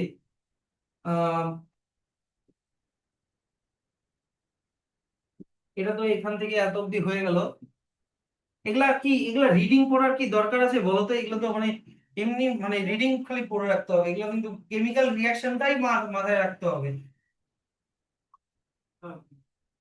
আচ্ছা এবার বলো তো, if we put silver metal in copper sulphate solution, silver মানে কি হয়ে গেল তোমার Ag প্লাস CuSO4, তাহলে বলো এটার রেজাল্ট কি হবে? বলো নেহা, বলো, ট্রাই করো, ভয় পাবো না। রিঅ্যাক্টিভিটি সিরিজ দেখো, রিঅ্যাক্টিভিটি সিরিজ বের করো। তুমি রিঅ্যাক্টিভিটি, এখানে মেটাল কোনটা বলো তো, এইখানে মেটাল কোনটা? Cu। আর Ag কি? সিলভারও একটা মেটাল, দুটার পজিশন দেখো। Cu কে উপরে আছে? কপার উপরে আছে, তাহলে সিলভার নিচে আছে, তাহলে সিলভার কি কপারকে সরাতে পারবে? পারবে না, তাহলে এই রিঅ্যাকশনটা কি হবে? যদি সরাতে নাই পারে তাহলে রিঅ্যাকশন কি হবে? হবে না। তাহলে এই যে if we put silver metal in copper sulphate no reaction takes place, এই ধরনের কোশ্চেন গুলো দেবে। ফাই, because silver is less reactive than copper. ঠিক করে বসো। এবার চলে আসা হচ্ছে, আচ্ছা ডিসপ্লেসমেন্ট রিঅ্যাকশনে আমি শুরুতেও এগুলা শিখিয়েছি, তোমাদেরকে কিন্তু কালার কিন্তু দেখতে হবে। কপার সালফেটের কালার ব্লু, তারপরে জিঙ্কের কালার সিলভারি হোয়াইট, আর জিঙ্ক সালফেট ওটা কালার সালফেট কালারলেস, আর কপারটা তৈরি হবে যেটা ওটা রেডিশ ব্রাউন, কপারের কালার রেডিশ ব্রাউন। তারপরে চলে আসো হচ্ছে reaction of iron with copper sulphate, এটা তো খুবই পপুলার কেমিক্যাল রিঅ্যাকশন, এটা তো মানে একটা বাচ্চাও পারবে। আয়রন কপার সালফেটের ব্লু সলিউশন আয়রন, এবার আয়রন বেশি রিঅ্যাক্টিভ কপার কম রিঅ্যাক্টিভ, তো আয়রন কপারকে সরিয়ে দিবে, হয়ে যাবে আয়রন সালফেট, আর কপার একা একা হয়ে যাবে, আয়রন সালফেটের কালার কি? Green colour. আর আয়রনের উপরে কি রেড কালার, রেড ব্রাউন কালারের কপারের লেয়ার পড়ে যাবে, মনে আছে? এই যে একটা কপার সালফেটের মধ্যে আয়রন নীল রাখা হলো, কপার সালফেট যেটা ব্লু কালারের ছিল ওটা গ্রিন কালারের হয়ে যাবে, আর আয়রনের উপরে একটা রেডিশ ব্রাউন কালারের একটা লেয়ার পড়ে যাবে। এই রেডিশ ব্রাউন কালারের লেয়ারটা কিসের? কপারের। আর গ্রিন কালারটা কি? গ্রিন কালারটা আয়রন সালফেট। আর তোমার হচ্ছে এটাও ব্র্যাকেট করে দাও এখান থেকে এত অবধি। এবার যদি উল্টাটা করা হয়, এই যে দেখো, if however A strip of copper metal is placed in iron sulphate solution, তাহলে নো রিঅ্যাকশন লেখা আছে। যদি উল্টাটা করা হয়, যদি এইখান থেকে এটা কি হওয়া পসিবল? বলো তানিশ, এইখান থেকে এটাকে হওয়া পসিবল? কিছুই বুঝলে না, কেন পসিবল না বলো, কেন পসিবল না?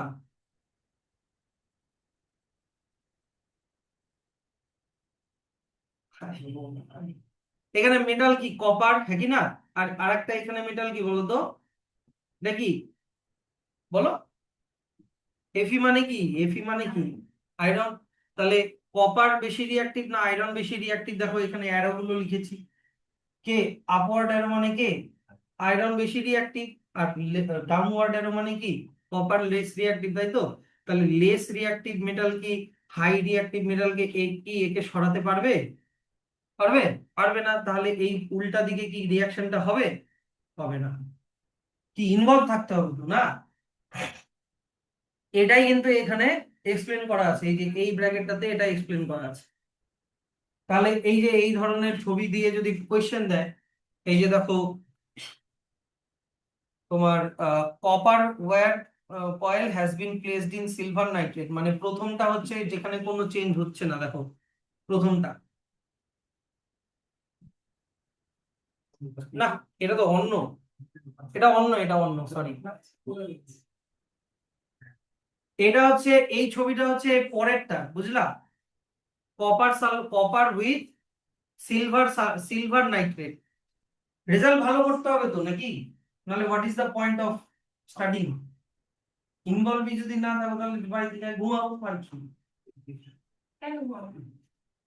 তারপরে তো রেজাল্ট বানানোর সময় তো মানে এখন মনে হচ্ছে, এখন কি বলতো, এখন তোমাদের মানে হাব ভাব হচ্ছে মানে সেই মানে এখন রাউডি টাইপের, রেজাল্ট বানানোর সময় সব ভিজা ভিজা হয়ে যায়। রেজাল্ট বানানোর সময় মুখটাও দেখা যায় না। এখন মনে হচ্ছে কত বড় কি না মুই কিবা হনু। হ্যাঁ আমি কি না দেখলাম তুমি ব্যাট ঠিক মানে বুঝতে পারছি না, এটা বেশি হয়ে গেছে। কেন একই জিনিস তো আমি বারবার বলে যাচ্ছি। তাই তো বোরিং লাগছে স্যার, ঠিক আছে না বলে যাও, আমি তাও বলে যাবো। আচ্ছা এখানে আরেকটা সল্ট দিলাম, সিলভার নাইট্রেট কালারলেস সলিউশন, ওর মধ্যে কপার মেটাল দিয়ে দিলাম, তাহলে সিলভার আর কপারের মধ্যে আমাকে কম্পেয়ার করতে হবে। Copper is more reactive, silver is less reactive, তাহলে কপার সিলভারের জায়গায় চলে আসবে, কথা বলো না কিন্তু। কপার সিলভারের জায়গায় চলে আসবে, তাহলে কপার NO3 এর সাথে লেগে যাবে, হয়ে গেল কপার নাইট্রেট আর সিলভার। আচ্ছা দেখো, silver nitrate colourless solution, copper sulphate কিন্তু আবার ব্লু সলিউশন। এখান থেকে এত অব্দি একটা ব্র্যাকেট করে দাও। এই যে the solution becomes blue due to the formation of copper nitrate, copper নাইট্রেটের কালার কিন্তু ব্লু কালারের হয়। কিন্তু যদি আমরা এটা উল্টোটা করি, আমরা যদি এবার উল্টোটা করি যে place a strip of silver in copper nitrate solution, তাহলে কি নো রিঅ্যাকশন, মানে উল্টোটা। এদিকে দেখো, যদি উল্টোটা করি, এই স্ট্রিপ অফ সিলভার, রূপোর একটা টুকরো যদি কপার নাইট্রেটের মধ্যে দিয়ে দিই, তাহলে কপার তো বেশি রিঅ্যাক্টিভ, সিলভার তো কম রিঅ্যাক্টিভ, তাহলে সিলভার কপারকে সরাতে পারবে না, উল্টা দিকে রিঅ্যাকশনটা হবে না, নো চেঞ্জ। তাহলে এগুলো জিনিস মনে রেখো, এখান থেকে এত অব্দি ব্র্যাকেট করে দাও। তাহলে sample problem 1, in a solution of silver nitrate A copper plate was dipped. Silver nitrate মানে AgNO3, কপার প্লেট মানে Cu। After some time the silver from the solution was deposited on copper plate. Which metal is more reactive, copper or silver? এটা তো বোঝাই যাচ্ছে যে copper is more reactive। R how, কিভাবে বুঝলাম? because copper is displacing silver from silver nitrate making copper nitrate CuNO3 whole 2 মনে হয় নাকি, দেখো তো। হ্যাঁ CuNO3 whole 2 প্লাস Ag। তারপরে চলে আসো sample problem 2, a solution of copper sulfate was kept in a iron pot। এই ধরনের কোশ্চেন গুলো আসে। আয়রন পটের মধ্যে আমি কপার সালফেট রেখে দিলাম, তার মানে CuSO4 প্লাস আয়রন, তাহলে আয়রনটা কপারকে ডিসপ্লেস করে দিবে, হয়ে যাবে আয়রন সালফেট আর কপার। স্যাম্পল প্রবলেম 3, সবগুলো আগের গুলোর থেকেই দিয়েছে। What would you observe when zinc is added to a solution of iron sulfate solution? এই যে জিঙ্ক উইথ আয়রন সালফেট, এবার zinc is more reactive than iron, তাহলে জিঙ্ক আয়রনের জায়গায় চলে আসবে, হয়ে যাবে জিঙ্ক সালফেট, আয়রন একা একা হয়ে যাবে, displacement reaction. Which of the following pair will give displacement reaction? এই sample problem 4। NaCl plus copper, এটাতে হবে না কারণ কপার হচ্ছে লেস রিঅ্যাক্টিভ দ্যান সোডিয়াম। তারপরে MgCl2 প্লাস অ্যালুমিনিয়াম, এটাও হবে না, হ্যাঁ কি না? আর FeSO4 প্লাস সিলভার, এটাও হবে না কারণ silver is less reactive than iron. আর AgNO3 প্লাস কপার, এটা হবে কারণ copper is more reactive than silver. এটা রিঅ্যাক্টিভিটি সিরিজ যে মুখস্থ করবে সে এগুলা ইজিলি পেরে যাবে। Sample problem 5, zinc oxide, magnesium oxide and copper oxide were heated turn by turn with zinc, magnesium and copper metal as shown in the following table। এই কোশ্চেনটা একবার এসেছিল, এটা একবার এসেছিল। হ্যাঁ এই স্যাম্পল প্রবলেম 5টা। জিঙ্ক অক্সাইড, মেটাল অক্সাইড, আমার কথাটা এইদিকে সবাই তাকাও, এইদিকে তাকাও। জিঙ্ক অক্সাইড, ম্যাগনেসিয়াম অক্সাইড আর কপার অক্সাইড নিলা। কোশ্চেনটা হচ্ছে জিঙ্ক অক্সাইডকে একবার জিঙ্ক, ম্যাগনেসিয়াম, কপারের সাথে হিট করা হলো, ম্যাগনেসিয়াম অক্সাইডকেও জিঙ্ক, ম্যাগনেসিয়াম, কপারের সাথে হিট করা হলো, কপার অক্সাইডকেও জিঙ্ক, ম্যাগনেসিয়াম আর কপারের সাথে হিট করা হলো। তাহলে in which case will you find displacement reaction taking place? দেখো জিঙ্কের সাথে জিঙ্ক হবে কি কোনো কিছু? তাহলে এখানে হবে না। এবার জিঙ্কের সাথে ম্যাগনেসিয়াম দেখো তো কে বেশি রিঅ্যাক্টিভ? ম্যাগনেসিয়াম, তাহলে এখানে ডিসপ্লেসমেন্ট রিঅ্যাকশন হবে। আর জিঙ্কের সাথে কপারকে কম্পেয়ার করো, হবে না। হলো, বুঝলা? এবার ম্যাগনেসিয়ামের সাথে জিঙ্ককে করো, হবে না।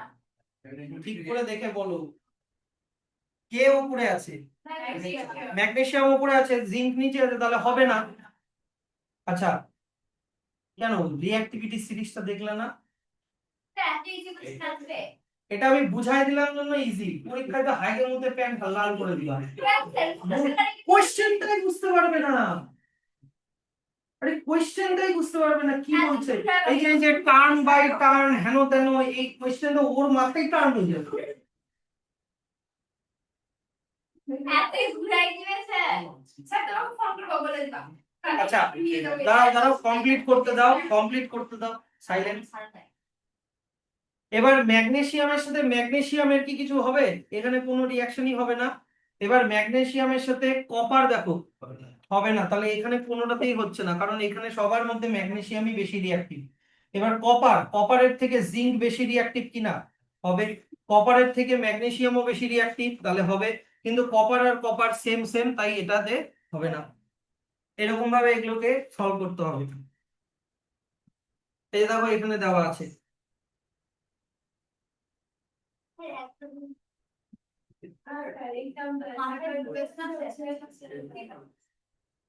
আচ্ছা, তাহলে স্যাম্পল প্রবলেম 6 টা আমি পরে দিচ্ছি করাচ্ছি।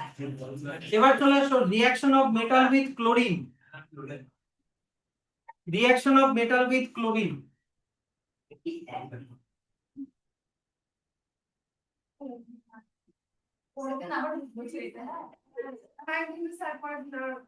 আরে এটা এটা এগুলা তোমাদের তোমাদের ইয়ের জন্য, বেশ ভালোর জন্য। তুমি গোটালে গোটাও, তুমি চলে চলে চলে চলে চলে যারা বসে থাকবে। আমি স্যাম্পল প্রবলেম 6 দেখো, এগুলো রেকর্ডে আসছে, ফালতু টাইম ওয়েস্ট হচ্ছে। এটার মধ্যে তো কিছুই নাই। আমি একটা মেটাল নিলাম, একটা ক্লোরিন নিলাম, মেটাল ক্লোরাইড হলো, এটাই তো। Na+Cl NaCl, calcium plus chlorine calcium chloride. এর মধ্যে কি আছে এটা এইটুকুনি বুঝাতে দাও না। Magnesium plus chlorine magnesium chloride, aluminium plus chlorine aluminium chloride. হ্যাঁ, হ্যাঁ বাস হয়ে গেল। হয়ে গেল তো বুঝে গেছি দাঁড়াও, স্যার। যত করবা আমি কাকড়া বিছার মতো ধরে থাকবো, যতক্ষণ না চুপ করবা আমি থামবো না। যত করতে থাকো আমি করতেই থাকবো। আচ্ছা, এবার দেখো মেটালিক যে মেটালিক ক্লোরাইডটা যেটা তৈরি হচ্ছে, এটা নিচে লেখা আছে দেখো, আয়নিক ক্লোরাইড। আয়নিক ক্লোরাইড মানে কি, এটা NaCl কে যদি জলে দাও ওটা Na+Cl- হয়ে যাবে। ক্যালসিয়াম ক্লোরাইড কে জলে দিলে Ca2+2Cl- এরকম আয়নস হয়ে যাবে। মোট কথা এগুলো আয়নস হয়ে যাবে, এগুলো জিনিস ব্র্যাকেট করে দাও। জলে দিলে ইলেকট্রোলাইট করতে হবে। জলে দিলেই হয়ে যাবে। NaCl কে জলে দিলে জলটা কি ইলেকট্রোলাইট হয়ে যায় কিনা, সেরকমই যে কোনো মেটালের তুমি ক্লোরাইড সল্ট নাও না কেন, তুমি আয়রন ক্লোরাইড নাও, তুমি জিঙ্ক ক্লোরাইড নাও, Zn2+2Cl-, Fe3+3Cl-, এরকম করে আয়নিক, সবগুলো আয়নিক কম্পাউন্ড হবে। আর মেটালের সাথে হাইড্রোজেনকে যদি করো, কিছুই না, ওই সেম মেটালিক হাইড্রাইড হয়ে যাবে, মেটালিক হাইড্রাইড। স্যার, সোডিয়াম একটা মেটাল, হাইড্রোজেনও তুমি একটু আগে বললাম মেটালের মতো বিহেভ করে, ইয়েস অর নো? তাহলে সোডিয়ামকে যদি আমি, সোডিয়ামও তোমার পজিটিভলি চার্জ হবে দুটো, একটা ইলেকট্রন ছেড়ে দিয়ে। হাইড্রোজেনও পজিটিভলি চার্জ হবে একটা ইলেকট্রন ছেড়ে দিয়ে, মন দিয়ে। তাহলে একটা পজিটিভ আর একটা পজিটিভের সাথে কিভাবে লাগবে? এটা তো রিপিল করবে। পজিটিভ নেগেটিভ হলে কম্পাউন্ড তৈরি হতো, আয়নিক কম্পাউন্ড, কিন্তু এখানে তো পজিটিভ পজিটিভ। তাই বলা হয়েছে যে metal generally do not react with hydrogen, because দুজনেই ইলেকট্রন ছেড়ে দিয়ে কি পজিটিভলি চার্জড হয়ে যায়। কিন্তু এই যে এই জায়গাটা, very few very reactive metal, শুধুমাত্র সোডিয়াম পটাশিয়াম ক্যালসিয়াম ম্যাগনেসিয়াম, এরা হাইড্রোজেনকে ফোর্স করে ইলেকট্রন নিতে, এই যে can force the hydrogen atom to accept electron given by them and form salt like sodium compound called metal, solid compound like metal hydride. Metal hydride পর্যন্ত bracket close করে দাও।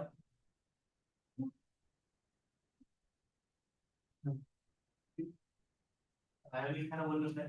Ionic কেন বললো? কারণ এইখানে যখন এটাকে যখন ভাঙবো, সোডিয়াম হাইড্রাইডকে যখন ভাঙবো, এখানে হবে Na+H-। দেখো বুঝো স্যার, হাইড্রোজেন আবার পজিটিভলি চার্জ হয়।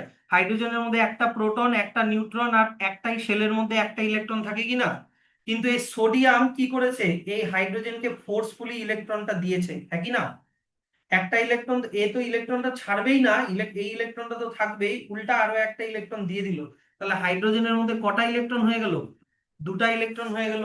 তাহলে হাইড্রোজেনের মধ্যে হাইড্রোজেনটা নেগেটিভলি চার্জ হয়ে যাচ্ছে, একটা প্রোটন দুটা ইলেকট্রন, তাহলে +1 - 2, ওভারঅল চার্জ কত? -1।